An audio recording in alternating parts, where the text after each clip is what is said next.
ملک بھر میں موسلادھار بارشوں کا الرٹ، محکمہ موسمیات نے نئی وارننگ جاری کر دی۔ شدید بارشوں کے باعث اربن فلڈنگ اور سیلاب کے خدشات کے باعث ضلع انتظامیہ کو ہائی الرٹ رہنے کی ہدایات کر دی گئی۔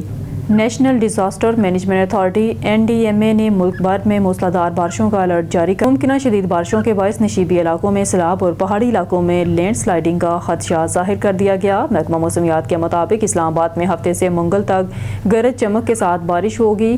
پنجاب کے شمالی اور شمال مشرقی اضلاع بشمول لاہور اور سیالکوٹ میں اتوار اور پیر کو برسات کا امکان ہے۔ وسطی اور جنوبی پنجاب میں 29 سے 31 اگست کے دوران بارشوں کی پیشن گوئی ہے۔ اسی طرح خیبر پختونخوا، گلگت بلتستان اور آزاد کشمیر میں بھی شدید بارشوں کا امکان ہے۔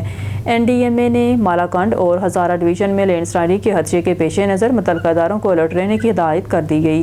بتایا گیا ہے کہ صوبہ سندھ کے دارالحکومت کراچی میں بھی 30 اگست سے 2 ستمبر تک بارشوں کی پیشن گوئی کی گئی ہے، جہاں شدید بارشوں کے باعث اربن فلڈنگ اور سیلاب کے خدشات ظاہر کیے گئے ہیں، جبکہ سندھ کے دیگر اضلاع اور بلوچستان میں بھی بادل برسنے کا امکان ہے، جس کے باعث NDMA نے تمام ضلعی انتظامیہ اور ریسکیو اداروں کو ہدایت کی ہے کہ کسی بھی ہنگامی صورتحال سے نمٹنے کے لیے پیشگی اقدامات کیے جائیں اور شہریوں کو احتیاطی تدابیر اختیار کرنے کی اپیل کی جاتی ہے۔